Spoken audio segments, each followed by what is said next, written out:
Shalom.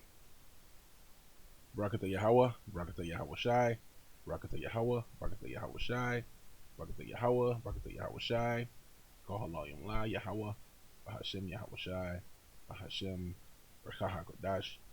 Double honors to the apostles and elders of Great Millstone. Peace, blessings, salutations to the hopefully elect. Azar, you here with the Pittsburgh GMS camp. Lord, witness lesson is edifying. Me and the brother Daniela spoke on this last night. I hadn't got a chance to watch it yet. Then I seen a link pop up today due to Spirit. And yeah, I'm already pissed. If I would have went through this last night, camp would have been too long.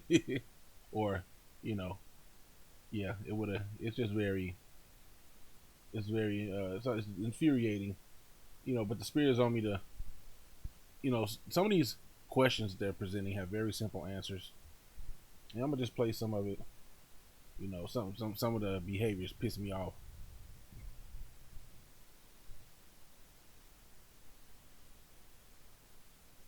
This is fair use. Fair use. Let me make sure the audio's playing. Israelite or Christian? What are you? Hebrew Israelite. Hebrew Israelite too. Okay, cool. All right, so now we got two Hebrew Israelites in here. Let's see if we can get someone in here that's okay, let's bring up commentary. And let's also bring, I see my brother in here. Yahweh, Bahawah Shem, We got my brother Phil Jr. in here too. Let's bring up. Now, as you can see the look on this guy's face, as the scriptures say, God is not mocked. Okay, and every word, idle word that man shall speak, they shall give account of in the day of judgment. And look at this guy mock the Hebrew. You look at the look on his face, man.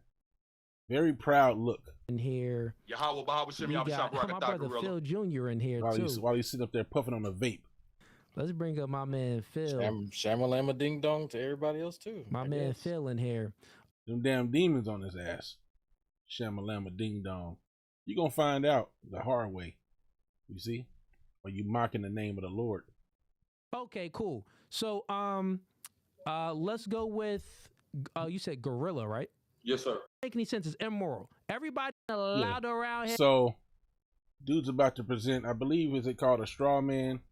If it's not a straw man, he's gonna present his information. There are things that people exist, Salaki, that people terms that exist, ideas that people have, okay, and they're widely accepted, but it doesn't mean that they're true. A straw man, here we go, an intentionally misrepresented proposition. Okay, a person, let me see, make sure.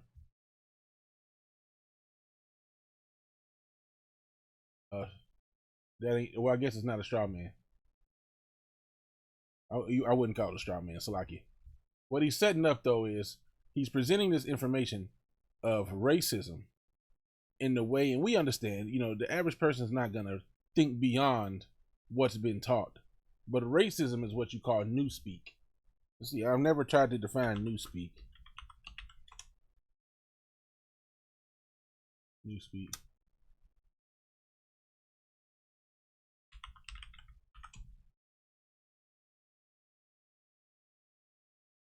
There you go. Newspeak was coined by George Orwell in his 1949 anti-utopian novel, Totalitarian State. Newspeak was a language favored by the minions of Big Brother, designed to diminish the range of thought. Exactly. The word racism is designed to diminish the range of thought that you have when you have individuals who favor and cling to their own race. Okay? When you hear racist, you hear demonization. Okay? Let's see. Newspeak was characterized by the elimination or alteration of certain words. Alteration of certain words. The substitution of one word for another. The interchangeability of parts of speech. Look at that.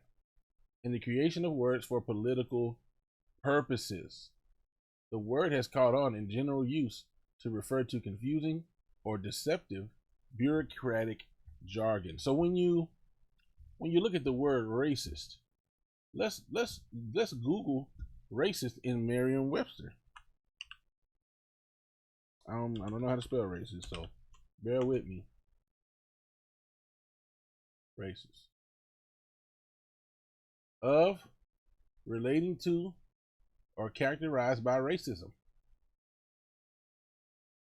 Having, reflecting, or fostering the belief that race is a fundamental determinant of human traits and capacities, and that racial differences produce an inherent superiority of a particular race.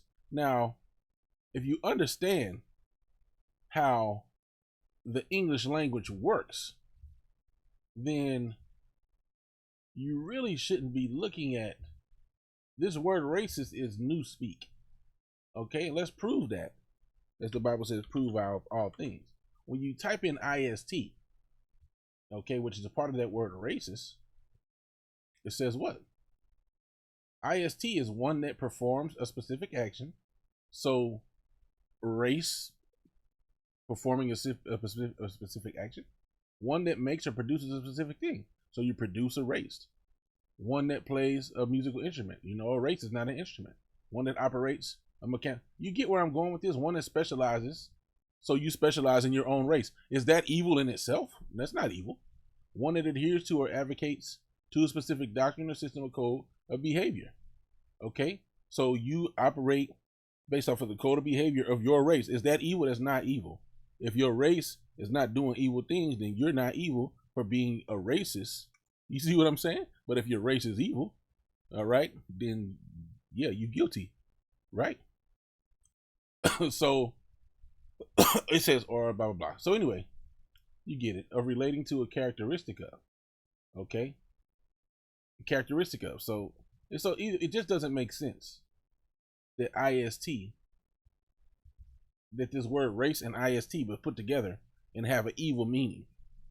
It's a word that was created to incite emotions in an individual. I just want to lay that groundwork.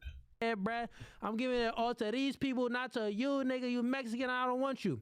So we know that racism is immoral. It's like you're thinking and you're operating from your lower. So you see how he's not asking a question. He's not saying, is racism immoral? He's saying, we know it's immoral.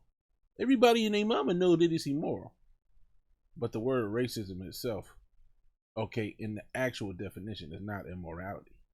There's nothing wrong with subscribing to your own race of people. You see? So that's what I'm getting at here. So let's I kind of want to skip, because I got 8 minutes in. Thinking. Hold on, I might have it wrong. Let me make sure I got the right. What's your ethnicity? I'm Haitian. You Haitian. All right, man. He got the more light, the fair skin. Okay, fair enough. So go ahead, man. The floor is yours. Saying that I'm fair. This guy's facial expressions are very feminine. He's very zesty. Right. He's sassy. What? How's that racist? That'd be colorist, actually. Hey, Gorilla, your mic not is loud. You might want to cut it up some. Hold on, I might have it wrong. Let me make sure I got the right. Yes, it is. Okay, how I'm sounding now? Great. That's good. Before, when whatever you did now is coming from your from your microphone. Before, it was coming from your like the computer echo, mic. like an echo. Yeah, computer mic. It was an echo. Yeah. Okay, yeah. So I'll explain. So like the brother commentary said, colorist. So even the concept of fair is associated with beauty. So to automatically associate somebody who's lighter as fairer is literally white supremacy. So light doesn't equal fair, right? So I just want to say that. No, it's fine. It's fine. Everything's fine. I'm not saying that you had a racist intent, though. I'm just talking about the way that terminology is used in association with white supremacist ideals that have been subconsciously implanted into society. But my question is, how is racism is immoral predicated upon what? And this is why I kind of went ahead and laid the groundwork of racism, because the angle he took was, he could have been more direct in actually defining the word racism, and it would have maybe helped to ultimately, let me say this. These debates are unprofitable. All right.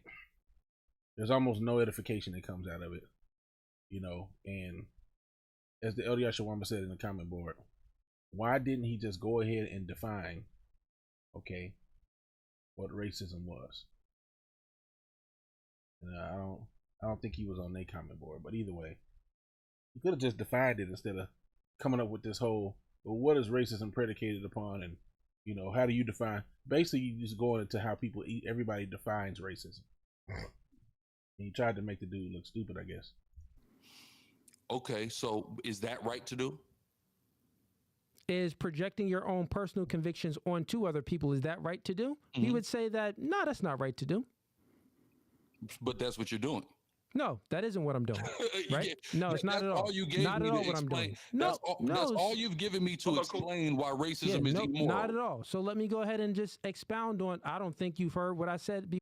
You see, and this is where the confusion comes in, because you know, obviously Fugazi, in his mind, he already believes, or I should say, he would say, I understand that racism is A, B, and C. But as we just read about Newspeak, okay, which was a term, yes, coined in a fictional novel, but it has relevance to today. It has a relevance to real life. Newspeak is a political term that's been used to incite certain emotions in an individual when they hear the word. Okay, so there you go. So, but to him, everybody should know what racism is. What do you mean I'm projecting what my belief of racism is? You don't know what racism is? Well, racism is the definition of racism that everybody uses. It's a fallacy. It's been created before in the beginning. So what you are doing is you're misinterpreting or not even listening to what I've said before in the beginning of what this entire debate was about. What I believe, let me not assume, you were listening backstage, everything that pretty much 6'5" was saying, you agree with. In general, yeah. Okay, cool. Got it. So if you agree with that, then you agree that God is a racist. Yeah, I mean, clearly God says very racist things all throughout the text. Got it. So God is a racist. So then with that standpoint, if God, so here's the claim. So like what you just said there was nonsensical. It had nothing to do with the debate. No one is projecting racism on you or anyone else. That's not what I'm doing here. The ideology that's being pushed forward is racist. So if God is a racist, the 400 years that the white Europeans enslaved black people, we would have to say it's justifiable. It's, you know. And, you know, like I said, it's kind of hard to make it through watching something like this. I'm probably not going to make this a long lesson because his whole argument is based off of the generalized accepted definition of racism. His whole argument is based off of that. Now, the transatlantic slave trade, there will be recompense for the transatlantic slave trade. It's a lock you. I haven't grabbed any scriptures. I'm going to grab one now.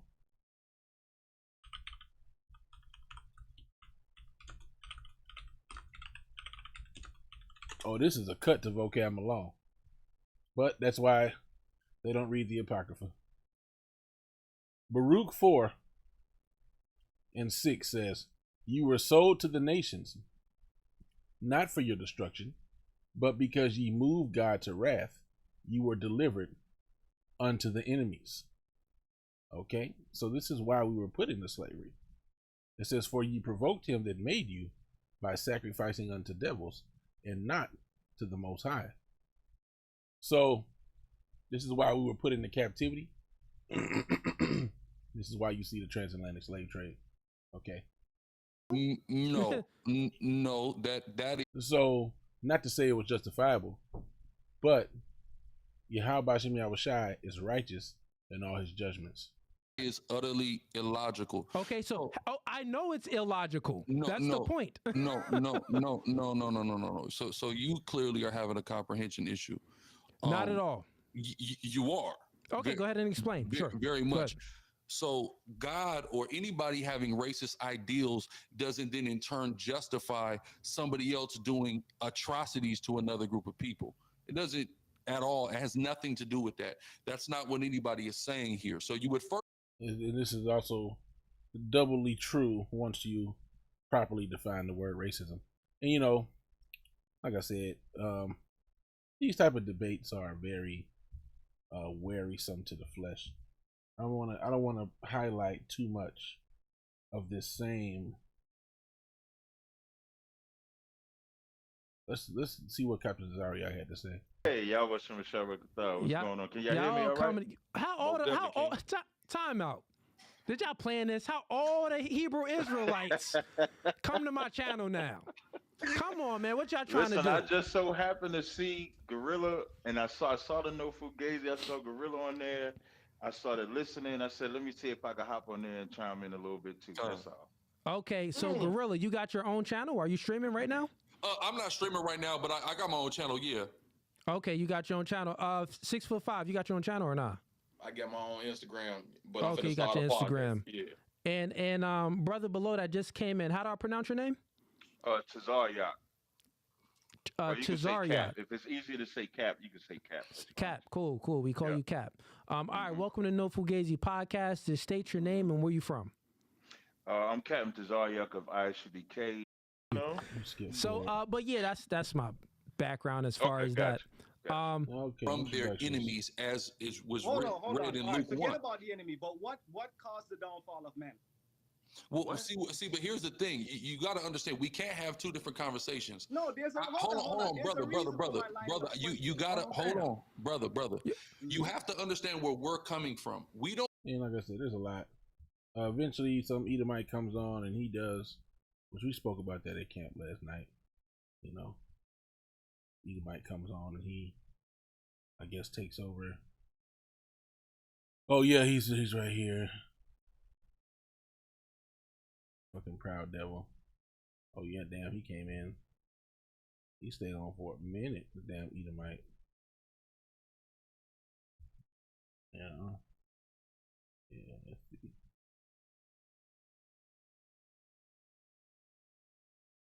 That's racism within itself. And then he gave each nation their own land, their own rules. He just chose to use Israel. And Deuteronomy 7:6 says he put Israel above all nations. That's right. So now, if we as Israelites, we don't go out and this nigga on here smoking hate. That's like the racism y'all think about. Y'all think we preach to go harm somebody, go do something to somebody. We don't teach that. We actually teach the opposite. We teach to obey the laws of this land, as long as it don't conflict with the laws of God. We teach to stop doing the wicked things we used to do, like the drug dealing, buying prostitutes, wicked holidays, all those things. We teach black families to be families again. That's what God compels us to do. Even the verse that you said, whatsoever that you do, mention do to you, you do even also unto them. We teach that. But is there any? Yeah, I'm glad he brought that back up. I saw that earlier. Let's see what Edomite got to say. Any way to get rid of the private chat that keeps popping up here? Private chat. Let's see. Andrew Wilson. Yeah, you could Google that, motherfucker. Bitch ass. Sorry, I was like, nigga, you could type that up. They're interrupting me, bitch. And that's what he's there to do. That's what Satan's there to do. You know, fucking Edomite. Anyway, there, you know, the Most High already had two. You know, it's a pointless, man. 3 hours of 3 hours of nothing, man. Okay? 3 hours of nothing, man.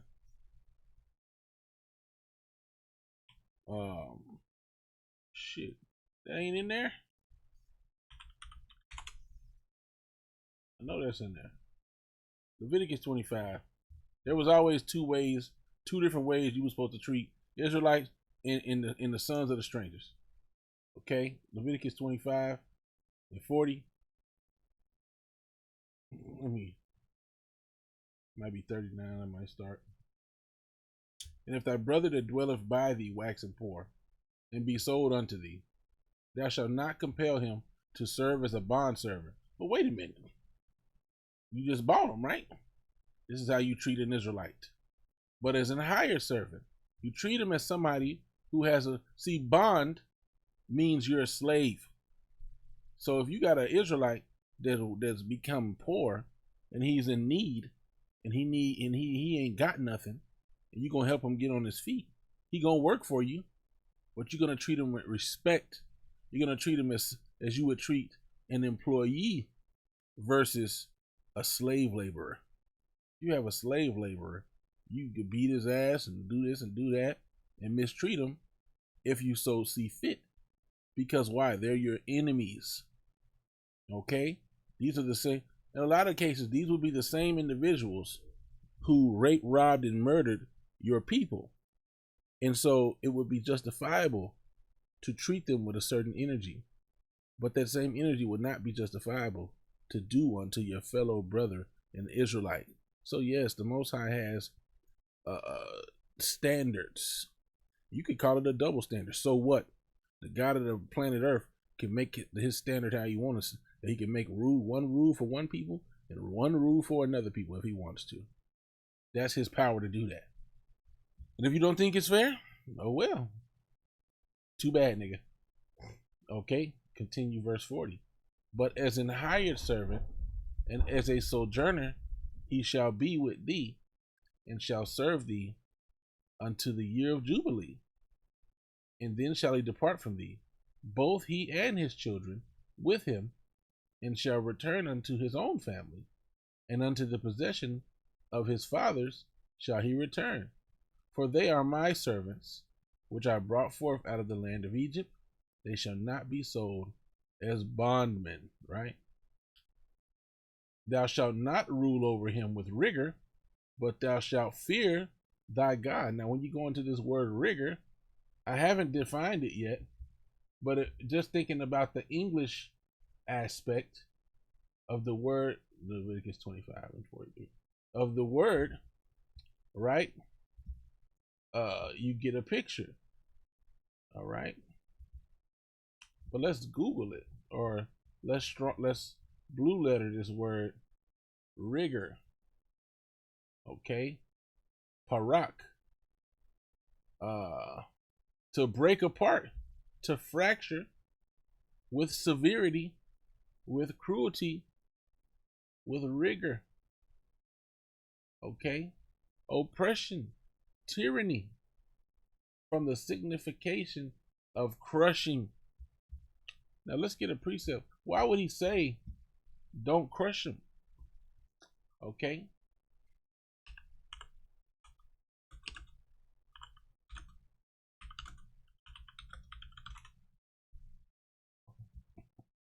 Revelation, last book of the Bible, 2, and this is true. The God of the Bible he has favorites. He practices favoritism. Will be a better way to say this.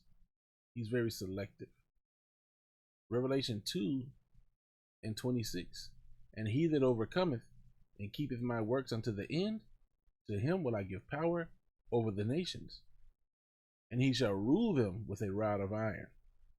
As the vessels of a potter shall they be broken to shivers, even as I received of my Father. So as we just read, okay, he's gonna rule over the nations, and he's gonna break them, right? So they're gonna be ruled over with oppression and tyranny, based off of the definition. See, break apart, fracture, severity. All right, parak. All right, so now you see it says both thy bondmen, back in Leviticus 25 and 44, both thy bondmen and thy bondmaids which thou shalt have shall be of the heathen that are round about you. Of them shall ye buy bondmen and bondmaids, slave men and slave women. Moreover, of the children of the strangers that do sojourn among you, of them shall ye buy, and of their families that are with you, which they begat in your land, and they shall be your possession. This is talking about actual heathens. And ye shall take them as an inheritance for your children after you, to inherit them for a possession. They shall be your bondmen forever.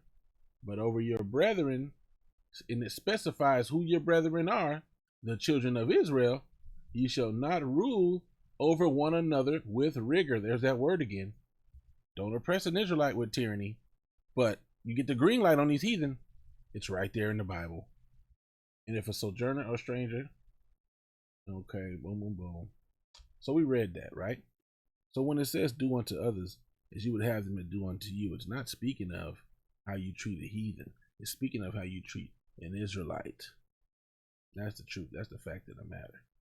Now, concerning the fact that we don't know just by looking at someone, okay, because this ain't a colorism thing. It's not a phenotype. We're not discriminatory based off of your appearance. You can look like an Edomite. You can look this. We go off of your spirit. If you're a demon, you're a demon. If you're a heathen, you're a heathen. If you're a 2/3, you're a 2/3. We're going to treat you accordingly. But if you have the spirit of God, you have the. You see what I'm saying? We try the spirit by the spirit. You got the spirit of an Israelite. We're going to treat you as such. Okay, and because we're all about the hopeful elect of Israel. So, you know, it's in the Bible. There's a double standard. And that's it. I hope you were edified. Till next time. Shalom.